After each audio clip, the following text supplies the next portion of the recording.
tal, em que ela não está aqui, então ela um pouco obrigava a gente a trabalhar a literatura, assim, porque valia a nota, era uma nota integrada, então a gente ganhava nota em biologia, em matemática, em química, em todas as matérias, se participasse do sarau. Muita gente não queria, às vezes a gente estava com preguiça, mas fazia porque era uma nota integrada.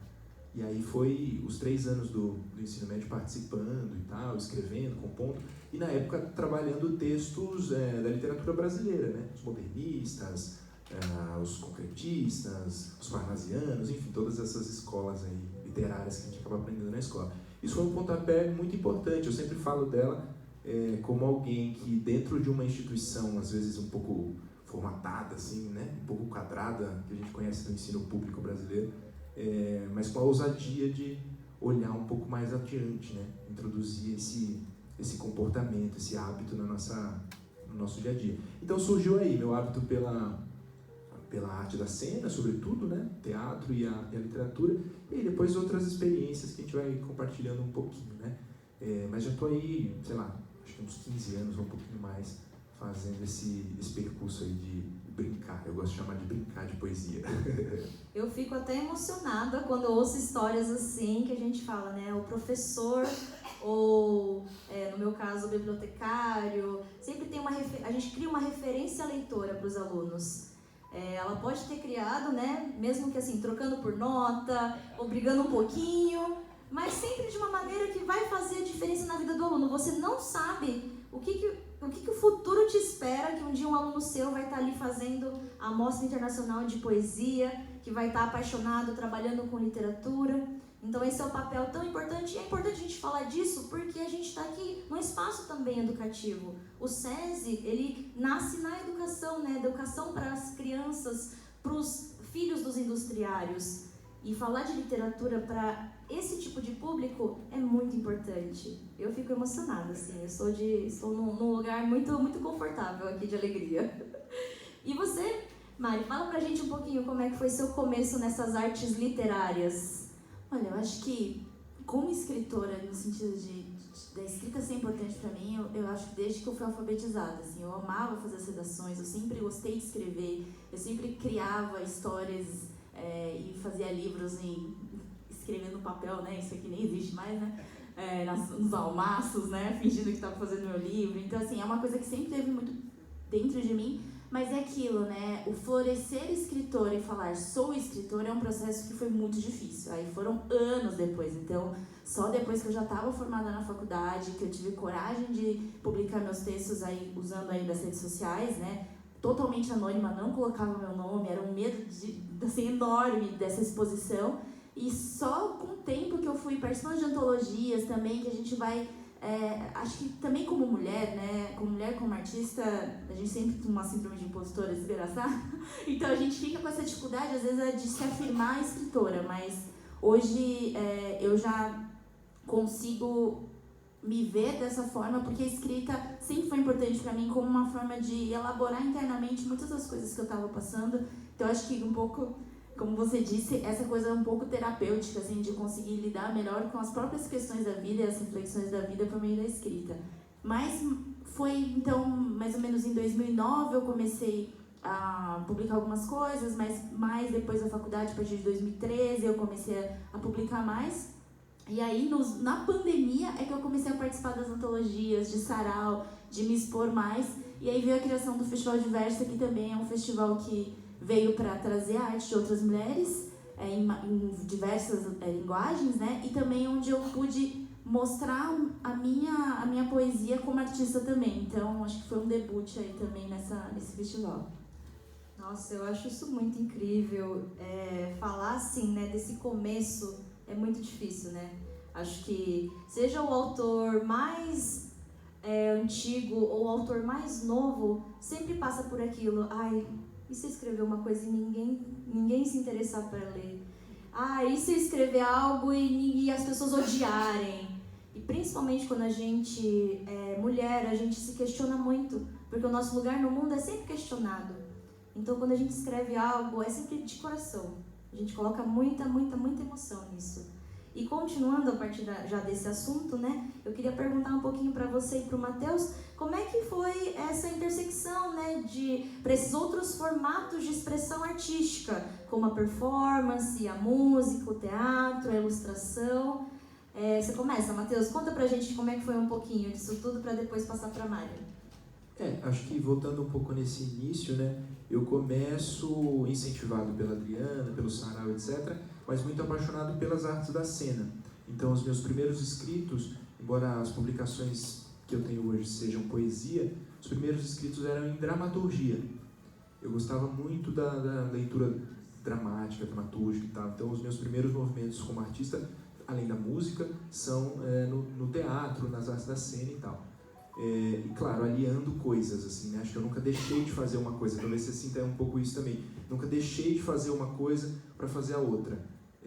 Enquanto ia fazendo uma, ia fazendo um pouco da outra e um pouco da outra. Claro que em fases, né? Às vezes estava mais aguçada a fase criativa, a escrita e tal. Às vezes uma fase mais estética, queria experimentar uma coisa, botar a mão na massa, brincar com argila, sei lá, essas coisas todas que a gente volta a ser criança. Tem uma coisa do artista que libera algo infantil para descobrir o novo, né? Para inventar novas possibilidades e tal.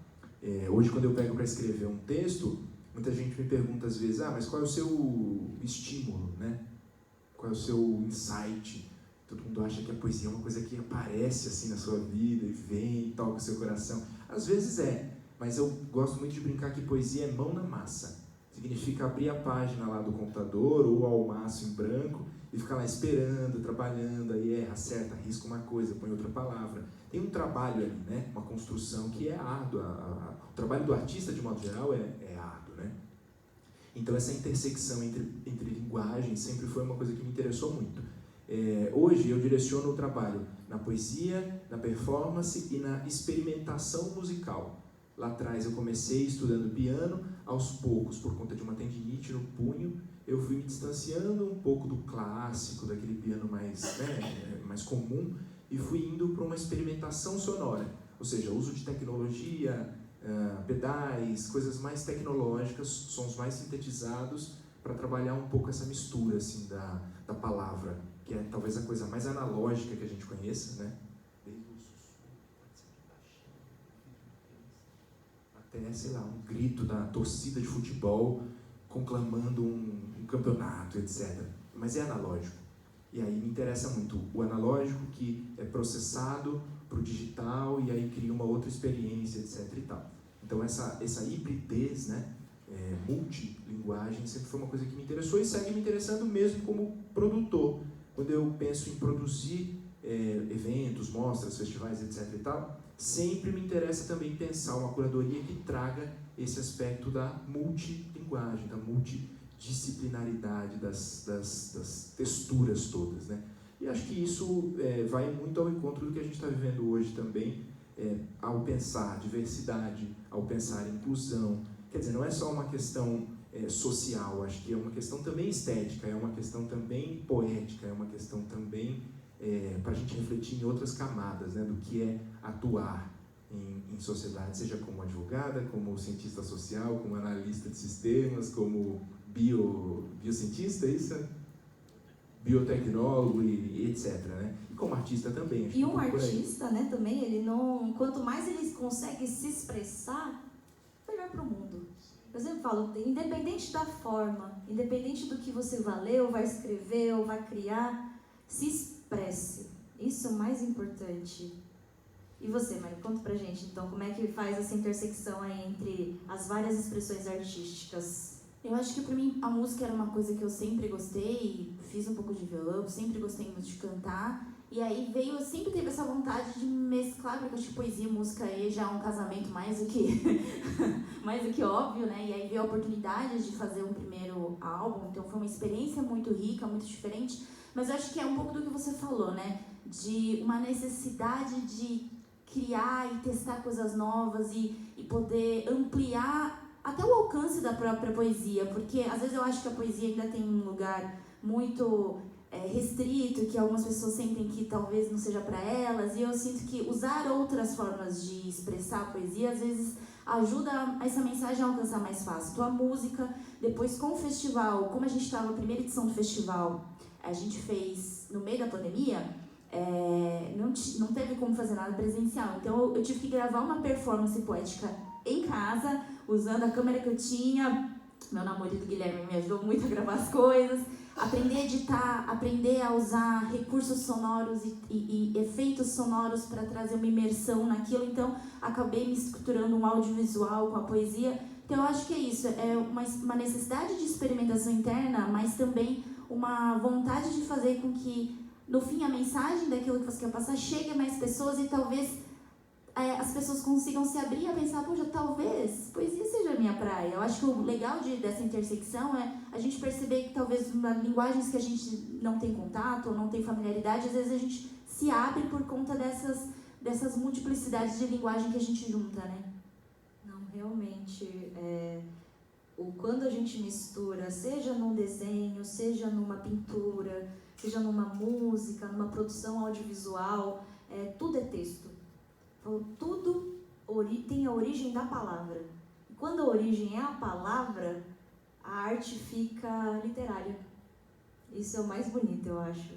Eu queria... você passa o mic pro Luke, eu vou perguntar para ele agora um pouquinho sobre como que foi a iniciativa de se autopublicar e de ter o coletivo, fazer os zines. Como que foi isso tudo para você encontrar seu público leitor, os desafios de publicar suas próprias obras?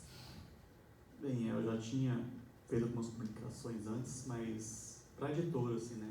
Principalmente ilustração de livro infantil e antologia. Daí, realmente, um grande desafio você ter que reunir ideias, né, de várias pessoas, que a gente tinha um coletivo. A ideia nossa era meio que incentivar todo mundo, né, do coletivo a publicar o que ela tinha para expressar. Então, o começo foi bem caótico, assim, o primeiro, a gente não tinha um tema, cada um contribuiu com o que tinha, a gente formou ali aquela amálgama ali.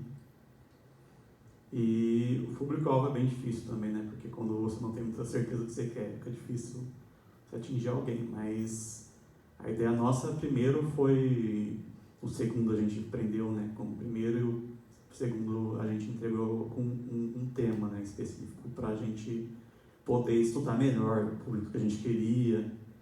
E o tema foi casulo. Casulo da borboleta? Isso. Que lindo. Da borboleta ou da mariposa também, que o principal personagem da minha primeira é uma mariposa, né? Então trouxe para o segundo.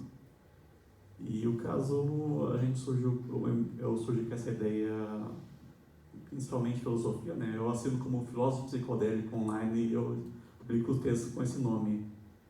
E o casulo tem essa ideia de introspecção, né, de você entrar para dentro de si e transformar alguma coisa. Então, a gente queria romper um pouco disso com o coletivo, né? Você juntar com várias pessoas e a gente meio que todo mundo dava a sua expressão, o que era o casulo para essa pessoa, né?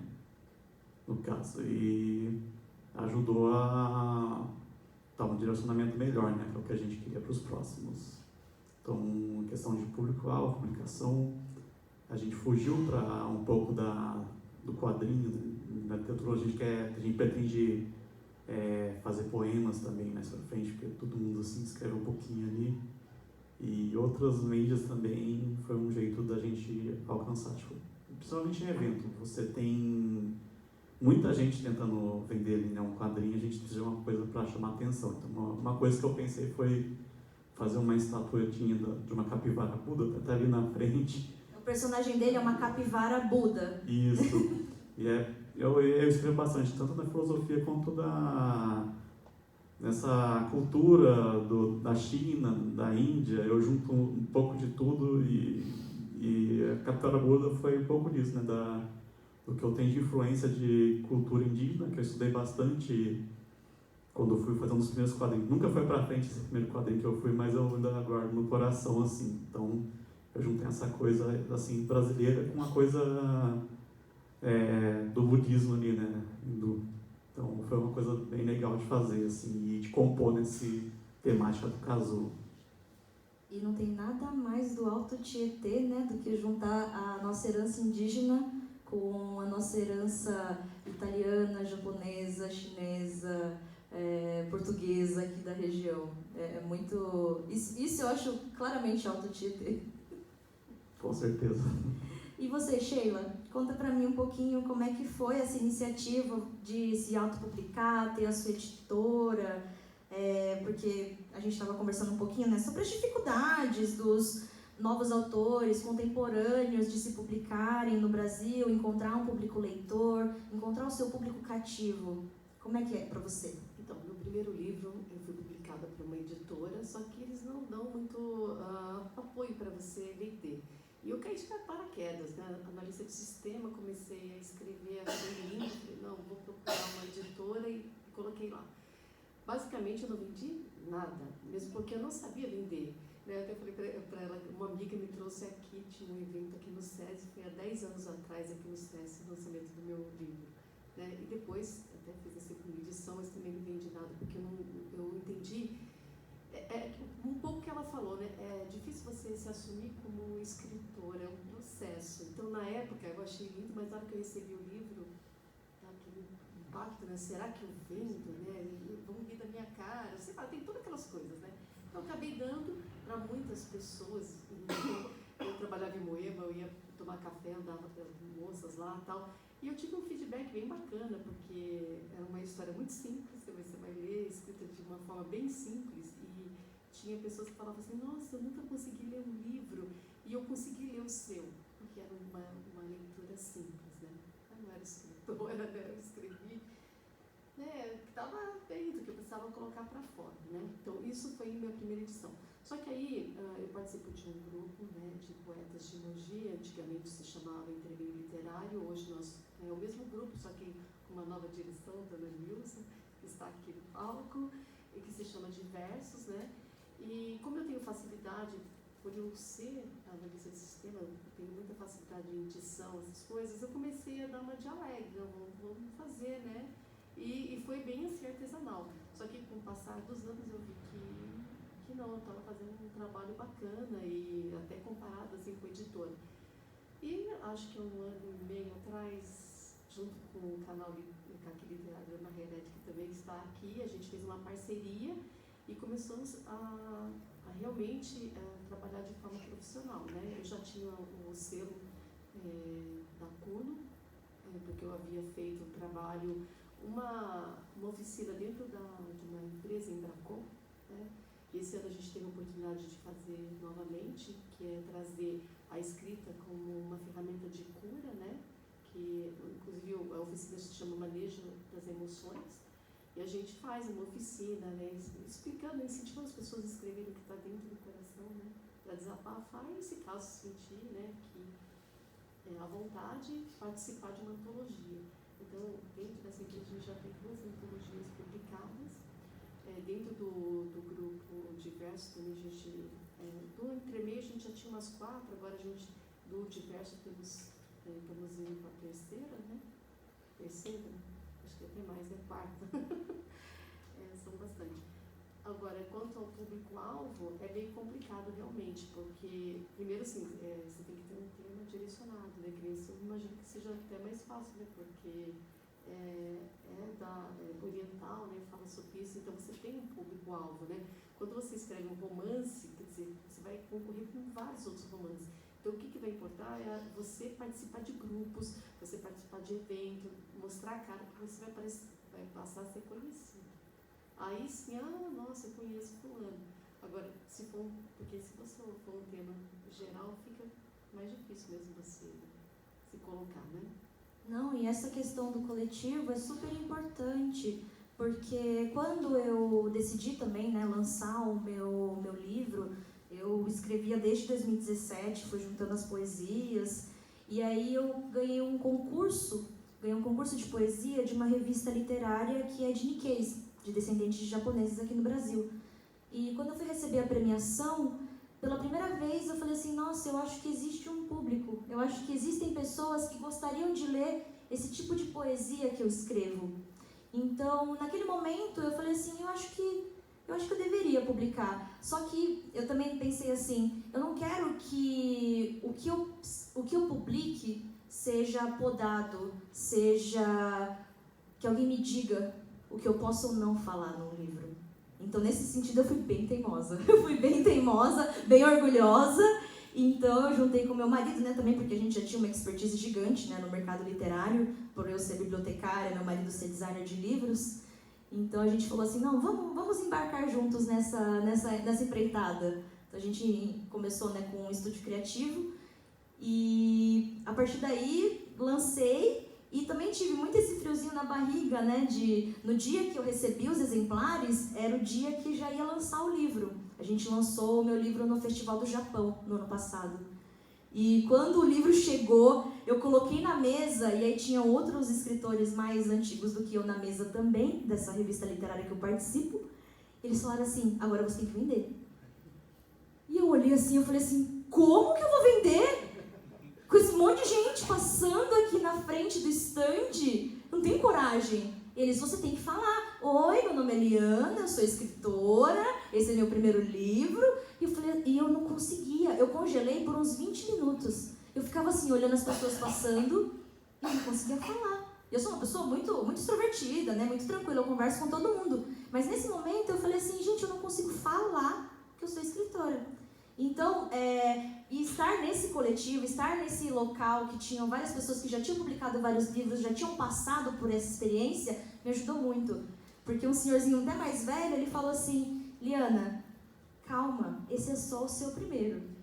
Vai ter muito mais. Então conta pra gente um pouquinho como é que é essa experiência do coletivo, né? E dessa ajuda que a gente dá um pro outro também. Ah, sim. Bom, vou falar, né, do nosso coletivo aqui. A gente se reúne todas a segunda, terça-feira do mês no Casarão do Carmo, né? E lá a gente vem fazendo um trabalho de incentivo para que as pessoas recitem poesias, escrevam, né? Então é uma troca bem bacana. E hoje eu vejo, né, que é bem importante, antes de você escrever seu primeiro livro, participar de uma antologia exatamente para não ter esse choque, né? Porque aí você vai ter, no lançamento, você vai ter, né, a parceria de várias outras pessoas, né? E vai, né, se desinibindo, né? Porque realmente foi o mesmo choque que eu tive. Tipo, e agora? O que eu faço com isso? Você acha bonito e tal. E depois de um tempo você fica mais tranquilizado, né? Mas no começo é bem difícil. E as antologias ajudam bastante, né? A integração entre escritores, você consegue ler a obra, até mesmo verificar se você está adequado ali, se bem que você já passa, né, por uma avaliação, tudo. Então, te força a ler o trabalho do outro, te força a conhecer o outro. Então, é interagir, né? Eu acho que nessa área, para você se dar bem, para você que lê o seu trabalho, né, que isso seria o se dar bem, na verdade, é interagir, né, entre vários grupos. Esse é o segredo. Ah, sim. Lúcia, eu também queria perguntar para você, como é que é o encontro do coletivo de vocês? Como é que funciona? A gente começou online como um grupo de estudo de desenho, inicialmente. Então, a gente ia umas 2 vezes por semana para estudar desenho, no caso, não era nem relacionado à escrita, assim. Daí a gente começou, né, a ideia de fazer quadrinhos e tal, então a gente vai criando algumas metas, né, de fazer uma historinha pequenininha, fazer uma tirinha, escrever um texto assim, e a reunião é bem assim, né, online, né? Às vezes a gente faz, né, a gente tentou fazer um sarau, uma vez deu meio errado, né, choveu muito no dia, não foi quase ninguém, mas a gente trouxe umas poesias e conseguiu ler pelo menos uma, assim, mas deu errado, assim, esse primeiro sarau que a gente fez. Então, a gente tem mais sucesso aí nos encontros online e de vez em quando a gente reúne, né, para fazer, para discutir a zine ou até montar. A gente até montou uma zine, né, no espaço ali. E a gente também faz algumas oficinas, né? A gente fez uma oficina no passado de carimbo, né? Então a gente tenta trazer essa produção cultural, né, diversificada. Então a experiência meio que é essa, né? Não, e é sempre bom. E vocês já eram amigos?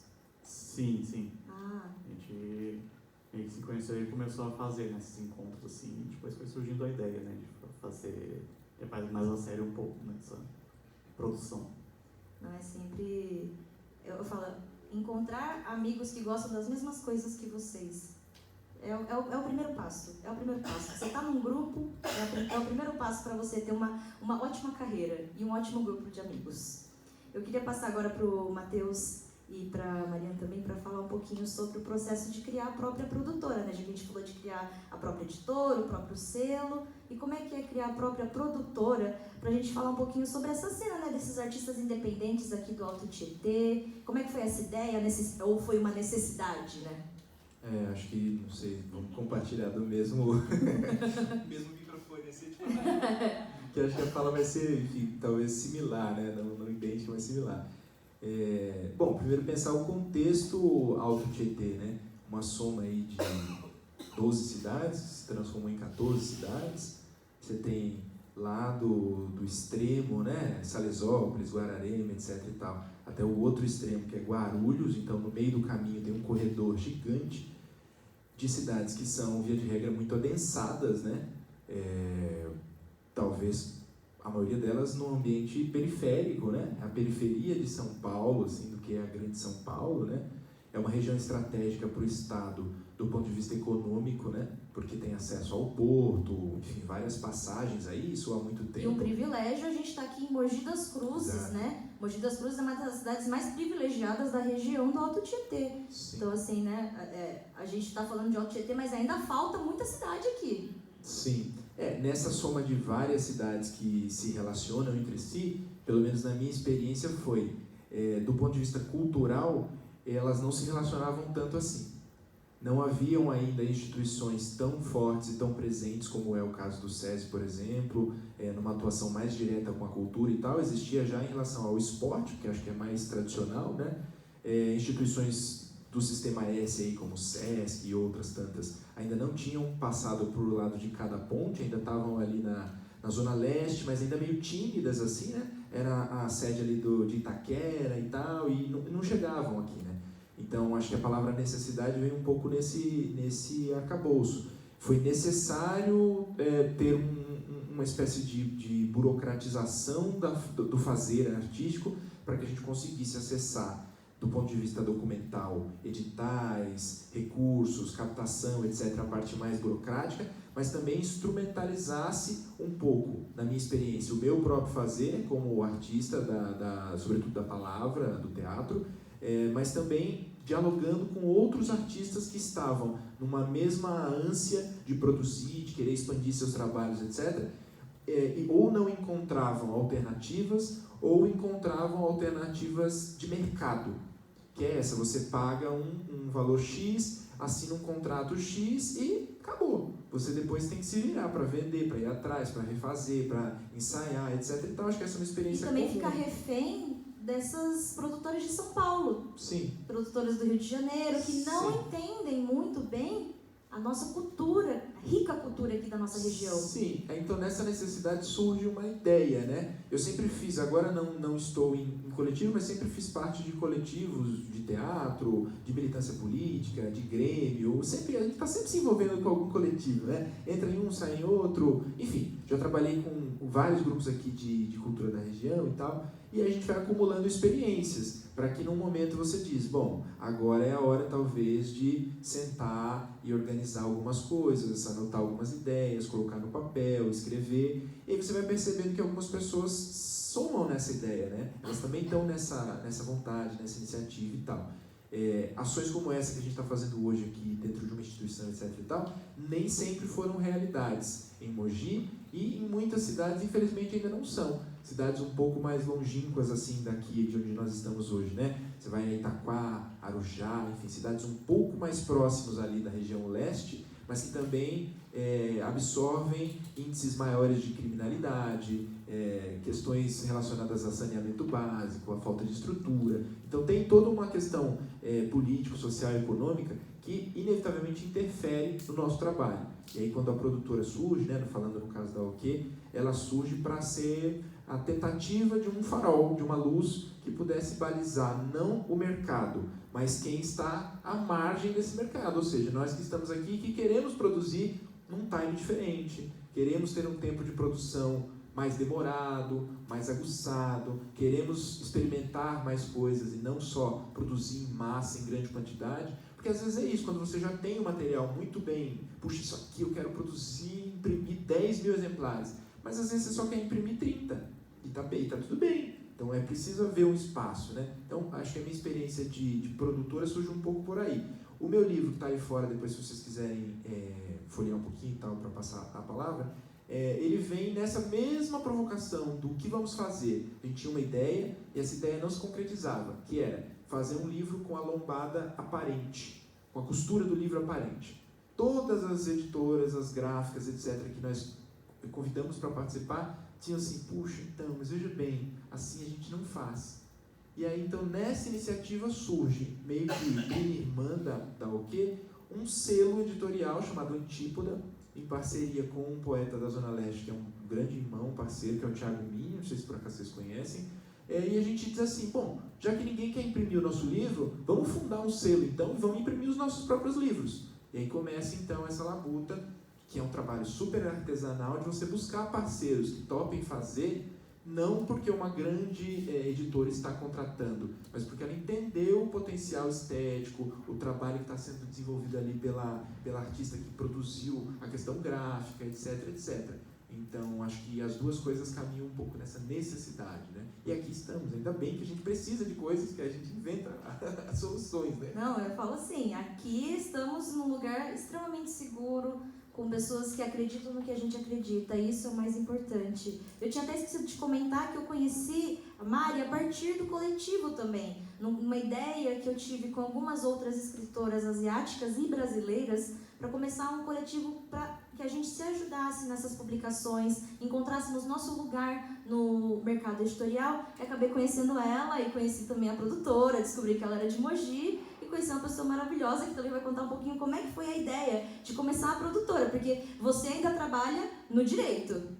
Na verdade, não no direito, eu já saí do direito há mais ou menos 7 anos, eu trabalho no turismo, enfim. Pessoa que, né, gente, é de tudo, né? Então, hoje eu me divido entre o turismo e a produtora cultural e necessidade. Eu acho que é isso, encontrar, ser produzidas por pessoas que tenham um olhar diferente. Então, a nossa produtora, ela tem foco em trabalho de mulheres e minorias, então eu acho que ter um olhar diferenciado, não tão mercadológico, acho que é um pouco na linha do que você disse, de entender qual é o conceito, de acreditar nos projetos que a gente vai se envolver, de ser fã mesmo, não tô aqui porque eu quero produzir para ganhar dinheiro, não, eu realmente sou fã dos trabalhos que eu me envolvo, e uma necessidade de se autoproduzir, né? Porque você começa a perceber que, para você, principalmente se você for focar nas grandes produtoras, é uma concorrência muito grande. Então você começa a perceber que se você, artista independente, quer chegar em algum lugar, você vai ter que colocar a mão na massa em todos os processos que envolvem se produzir, senão a coisa não acontece. E você começa a perceber também que muitos outros artistas independentes também estão nessa mesma dor e muitas vezes não têm ou tempo ou nem o talento, né? Mas eu acho que não querem se dedicar porque tem uma parte burocrática chata, uma parte de suor ali do backstage que às vezes não é para todo mundo, né? Então, surgiu a oportunidade de também viabilizar a arte de outros artistas independentes. Isso é muito gratificante. Eu acho que você fazer o seu sonho acontecer e fazer o sonho de outras pessoas acontecerem também. Então, o Festival Diverso surgiu muito nessa linha. Eu me juntei, na pandemia, conheci online como você, a Valéria Custódio, que é uma cantora e compositora aqui de Mogi das Cruzes. A gente se conheceu por acaso na internet, ficamos amigas e disso surgiu o festival. Hoje nós somos amigas, produtoras, eu produzo ela nos espetáculos dela. Então, surgiu assim, de uma necessidade de nós duas, como mulheres artistas, aí eu acho que tem mais um recorte, né? Sendo mulheres artistas, ela é uma mulher negra, uma mulher asiática. Então, a gente sentir que a gente precisa mais ainda angariar esses espaços à força, às vezes. Então, a gente falou assim, por que não, então, a gente tem um festival que a maior parte da produção é feminina, que o line-up é totalmente feminino e que a gente mistura múltiplas linguagens, que era uma outra coisa que eu acho que eu sinto falta, né? Os festivais são muito nichados, tá? De música, de teatro, de dança. Não, eu quero misturar tudo, eu quero que todo mundo tenha a oportunidade de ver coisas que às vezes não veria. E dar esse prestígio, esse espaço para as mulheres da região. Então a gente fez muitas edições com artistas daqui e essa próxima presencial só com artistas aqui da região. Então, é isso, né? É fortalecer o coletivo por meio da produção cultural, eu acho. Não, eu sou fã de Valéria Custódio Souza, assim, Eu também. Eu tenho um lugar aqui eu sou fã, assim, os shows aqui dela na região. E spoiler, né, Eliana? Você é a atração do próximo Festival Diversa. Eu também fui convidada para participar do próximo Festival Diversa, então a gente vai ter novidades aí também, né, para esse ano. Eu passei, né, muito tempo em São Paulo, muito imersa na cultura literária de São Paulo, porque vivi 11 anos na cidade por conta da universidade, por conta do trabalho, e eu voltei aqui para Mogi no ano passado. Muita gente não sabe, né? Eu voltei aqui para Mogi no ano passado, voltei em agosto, por conta de que também me cansei um pouco dessa roda de moer carne, né? A gente fala, é uma máquina, né? É uma máquina que faz você estar sempre se desgastando para agradar um tipo de mercado que não está ali para te receber de braços abertos. É um tipo de mercado que está feito para te destruir e te tornar em produto. E eu não acredito nisso. Então, por isso que agora, né, que eu vim e tive essa oportunidade maravilhosa aqui na Casa do SESI de chamar todos os artistas e tornar esse espaço cada vez mais não só meu, mas também nosso, da população do Alto Tietê, que também merece cultura e merece cultura assim de altíssima qualidade, que é produzida pelos nossos artistas aqui da região. Eu tenho agora um tempinho para liberar para perguntas para vocês. Eu não sei se vocês tiveram alguma epifania, alguma ideia, alguma coisa que vocês queiram conversar com os nossos artistas ou comigo. Eu tenho 5 minutinhos pra gente liberar pra pergunta. Eu não enxergo vocês, então se vocês puderem levantar a mão pra falar se vocês têm alguma pergunta. Você tem? Acho que vocês conseguem ouvir ela. Conseguem me ouvir? Perfeito. Sim. Eu passei séculos em sala de aula, então eu falo muito alto. Não precisa. Sim, estão ouvindo aqui. Está tudo bem. Eu sou Nilza Gomes, eu estou aí nas redes sociais, não com a minha foto, porque minha foto é velhinha, mas com o meu avatar. A Sheila é a minha editora e eu trabalhei a vida inteira e escrevi. Eu fui alfabetizada aos 4 anos de idade e sempre escrevi. Escrevi o quê? O que fosse necessário profissionalmente. Aí o que aconteceu? Eu me aposentei pela segunda vez em 2018. E aí fui parar no empreendimento literário. Aí veio a pandemia e nada de movimentar a cultura da cidade. Aquilo que você colocou, Mari.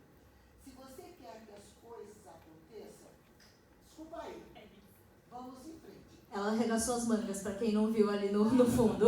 Ou você arregaça as mangas, põe a cara a tapa e resolve, ou nada acontece.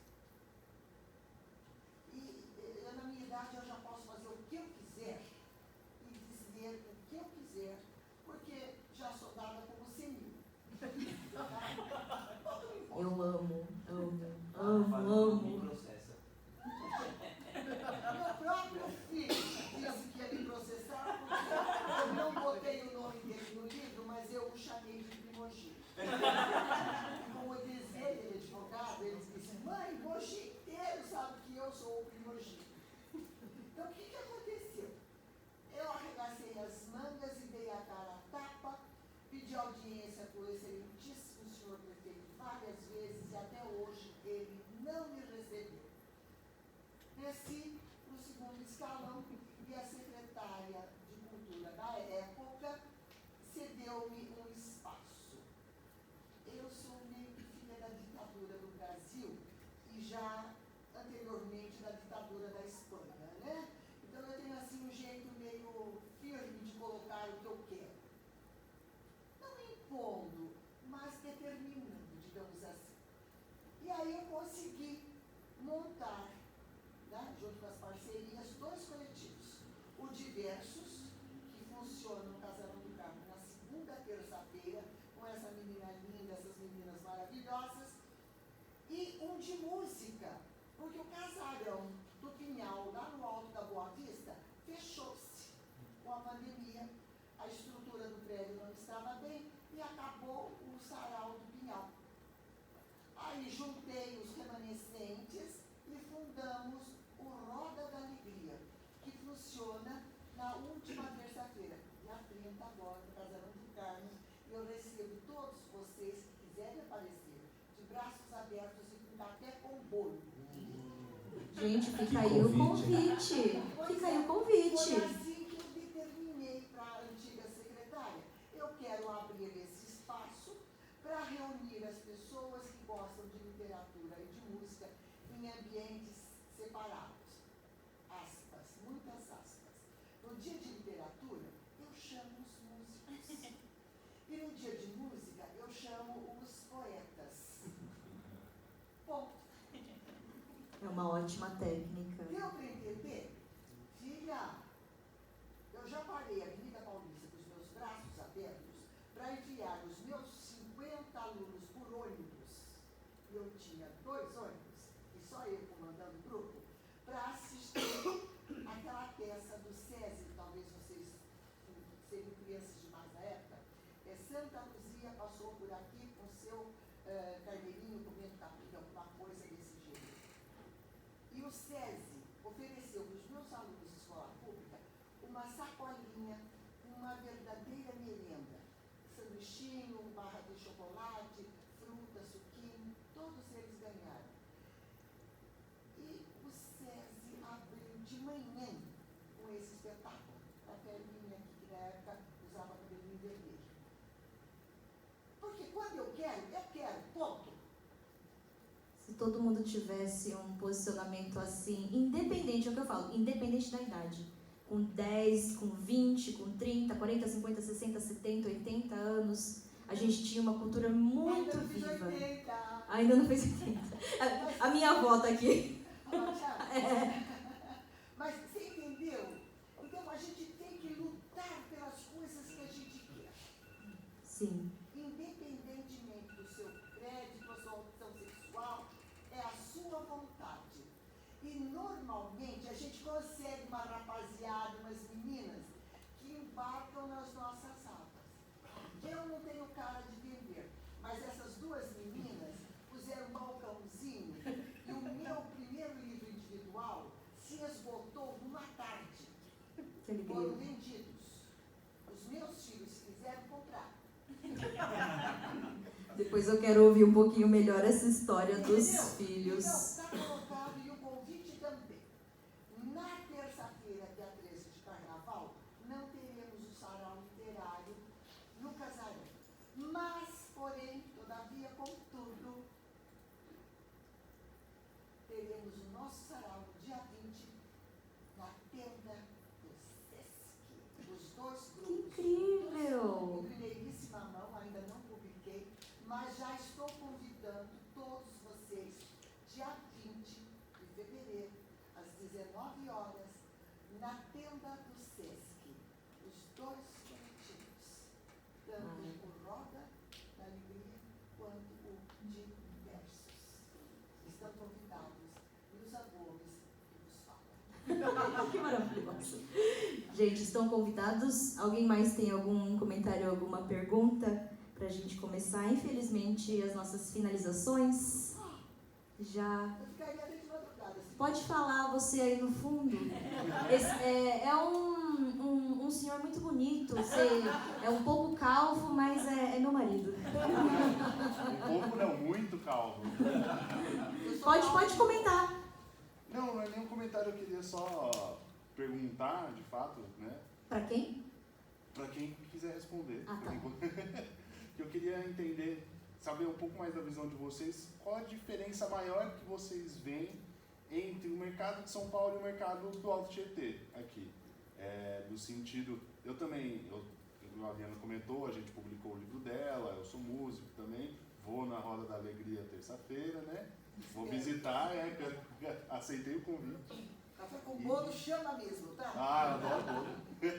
O Geraldo aí, lamento. E aí eu queria saber também de vocês isso, se vocês, qual a principal diferença que vocês veem no mercado em São Paulo e no mercado do Alto Tietê. Lá a gente tem uma cena cultural muito agitada e aqui como a Nilza mesmo pontuou, eu acho que tem que partir da gente, fazer, né?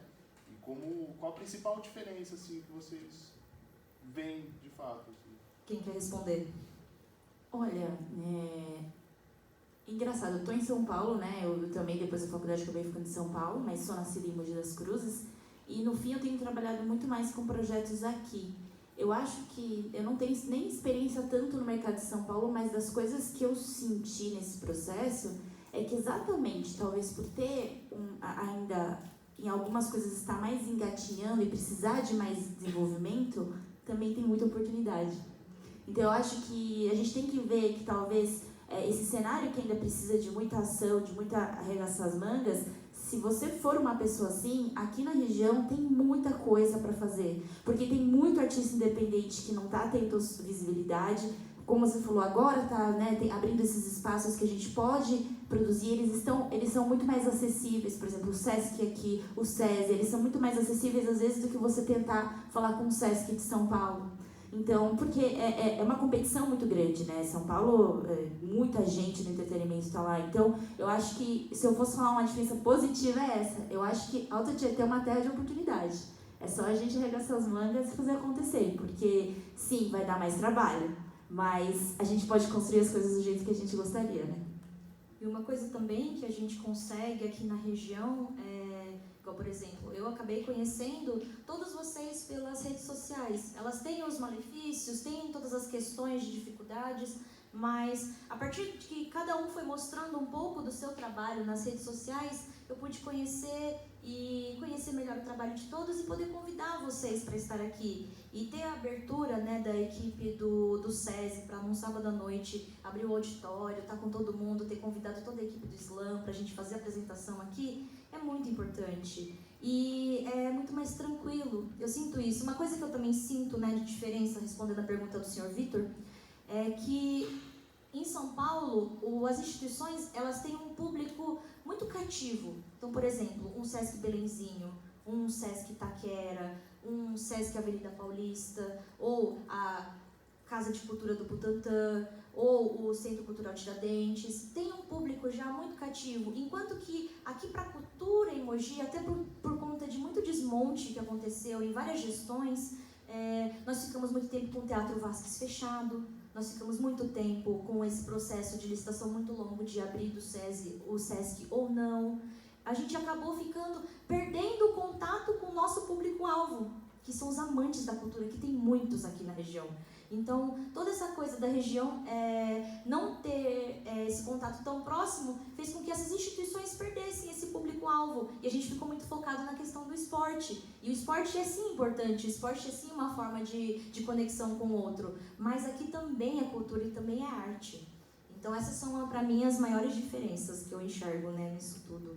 E a gente não tem mais muito tempinho. Eu vou finalizar agora, eu vou pedir uma indicação literária de cada um de vocês. Vamos começar então da esquerda para a direita. Uma indicação literária para a gente finalizar, e aí também vocês podem agradecer brevemente, dar uma indicação e agradecer brevemente, que aí termina comigo. É difícil indicar porque a gente gosta de tanta coisa, né? Mas eu vou... Eu mandei a pauta com antecedência para todo mundo, dei tempo de pensar na indicação literária. É muito difícil. Mas eu vou falar de um livro que eu tô apaixonada, que eu tô lendo agora, que é Tudo Sobre o Amor, da Bell Hooks, que eu acho que tem, sei lá, me dado muitos insights sobre o amor de uma forma feminista, de uma forma diferente e de uma forma muito holística, assim. Então, acho que essa é a minha indicação. Liana, obrigada por tudo. Essa mulher é maravilhosa, gente. Vitor, maravilhosa. Ela é uma agitadora que eu acho que o Mogi ganhou e que vai fazer a cultura daqui ser cada vez melhor. Então, muito obrigada, gente, pela presença também, e foi um prazer estar com vocês. Rapidamente, né? Todas as falas em uma só. Duas indicações em uma. A primeira é uma poetisa lá de Goiânia, / Distrito Federal, que ela está sempre transitando, é uma amiga, Keiane Dias. Procurem em redes sociais, etc e tal. Ela também está nessa onda de publicar zines, assim e tal. O lance dela é baixo custo, então ela publica no menor custo possível para, na teoria dela, mandar o mais longe possível, assim, enviar o mais longe possível. E a outra é uma poetisa lá de Recife chamada Cida Pedrosa, também fantástica, reconta um pouco do que é essa história do Recife, etc e tal, mas uma história mais moderna do Recife, né? Então, ela conta isso em versos e tal. O que eu ia falar mais? Bom, agradecer Eliane mais uma vez. Eu agradeci já no início, que era para eu não esquecer de agradecer. Agradecer a Maíra, ao César, enfim, a vocês que estiveram aqui com a gente. E aí um adendo muito rapidamente, como indicação também, ouçam, se vocês estiverem aí, qualquer dia lá no YouTube, ou seja lá que for, nessas plataformas todas, digitem lá, cantoria de viola, e ouçam a primeira coisa que aparecer. Vocês vão ver que esse universo da poesia que a gente trouxe um pouco hoje, da literatura um pouco hoje, etc e tal, quando a gente mergulha no universo da oralidade, das culturas populares, do verso popular, etc e tal, é um universo maior ainda.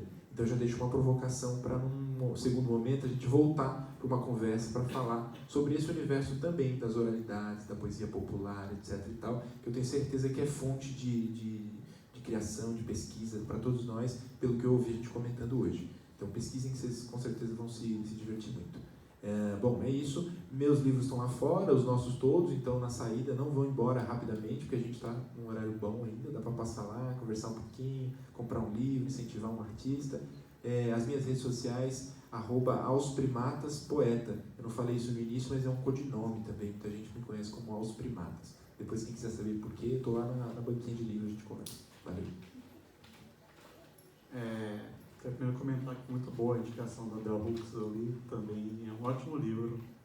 Eu vou indicar em dobro ele, mas eu vou fazer uma dedicação, eu vou indicar aqui uma ficção científica, um romance um pouco antigo até, que chama Planolândia. Planolândia? Planolândia, é um livro... Eu gostei do nome. É um livro que sobre um quadrado, né, que ele mora num universo bidimensional, caiu no mundo 3D, ficou maluco. Daí ele voltou para contar para as pessoas do Planolândia, todo mundo achou que era louco. E uma vez ele entrou em contato com um mundo unidimensional, que todo mundo é uma fila de pontinho. Ele tentou explicar como é que era o mundo 2D para as pessoas e ele não conseguiu. E eu gosto muito desse livro porque ele é sobre sociedades distópicas, assim, que limitam muito a visão das pessoas. Então eu trabalho muito com esse tema de sociedades fechadas, assim, muito restritas, e é uma coisa que eu gosto de trabalhar muito, né? Eu gosto muito de ficção científica, vai nessa direção, e Planolândia é um livro bem legal que ele traz essa visão bem inusitada, como é que é o mundo 2D, né? Ele tem essa visão bem matemática mesmo das coisas, e de como funciona a hierarquia lá e tal, e no final ninguém ouve ele, e ele começa a meio que pensar em si, existe um mundo 4D, um 5D, ele começa a brisar assim, é bem bacana esse livro, é bem curtinho e é bem fácil de ler, né? Ele tem essa parte matemática, mas não é complicado não. Então eu recomendo muito, Planolândia. Eu vou recomendar um livro que nós editamos, né, com o Caqui Literário, que se chama Tempo de Travessia, da Nela Ferreira, que é um livro assim que, dos últimos que eu li, não por nós termos editado, a história me impressionou bastante. É uma história de uma senhora que ela conta sobre a juventude dela, que ela passou na Europa, né, Woodstock, enfim, ela acabou conhecendo um brasileiro lá, né, e lá para as tantas da vida dela, ela foi obrigada a vir para o Brasil e foi parar no interior de Minas, então ela chamava até de um não lugar, porque lá o pessoal não aceitava nem que ela estudasse, né, ela era vista como que ela tinha que cuidar dos filhos, né, então ela passou uns bocadinhos, uma história real, né, então eu gosto de histórias reais, mas por fim deu tudo certo, acho que hoje ela está em Ouro Preto, né, mas enfim. Mas é uma história bem bacana, se chama Tempo de Travessia, um livro muito lindo. E, se puder indicar mais, né, uma poeta, minha preferida, Miriam Amélia, todo mundo sabe. Miriam Amélia? Miriam Amélia. Miriam Amélia, é a poeta de Mogi. Poeta de Mogi. Poeta de Mogi, essa você conhece. Conhece, então. Você não indica também? Miriam Amélia. É isso aí, gente. Obrigada por tudo aqui, pela oportunidade, né, de estar aqui com vocês. É bem bacana. Ai, passa tão rápido, né? Eu também vou fazer uma indicação literária. Gente, mas eu sou, assim, eu juro que eu sou uma ótima bibliotecária, mas eu tô lendo o livro e esqueci o nome do autor. O livro, às vezes assim, eu tô tão imersa na história que eu me esqueci do nome do autor. O livro se chama O Tigre Branco. É um livro de um autor indiano que tem um filme na Netflix. Mas eu sempre faço assim, eu também gosto muito da intermídia, então eu leio o livro e depois eu vejo o filme. Aí depois eu ouço uma música relacionada ao livro. Então eu vou consumindo todas as mídias. E aí nesse livro, O Tigre Branco, conta a história de um filho de rickshaw, né? Aqueles moradores que eram muito pobres, né? Na região do interior da Índia. E ele ascende na vida. Ele assassina o chefe dele e rouba uma quantidade muito grande de dinheiro. E ele escreve esse livro como uma memória, em forma de... se vangloriando desse feito, mas tudo com muita ironia, assim, né, sobre a sociedade indiana, que é um dos temas que eu também gosto muito de estudar. Infelizmente não tenho o nome do autor, desculpa, gente, me deu um branco. Você quer falar alguma coisa? Aravind Adira. Ainda bem que tem o meu chat GPT aqui. Mas é isso, eu vou pedir uma salva de palmas aqui para os nossos convidados, agradecer profundamente o SESI, a Maíra, que organizou esse encontro belíssimo. Eu espero que todos nós podemos trocar umas palavras ali fora, que vocês também visitem o nosso stand. A gente tem até às 9 horas para estarmos aqui no espaço, depois eles vão precisar fechar, mas espero que todos tenham uma ótima noite de sábado, com muita leitura, muita cultura e muita arte literária no Alto Tietê.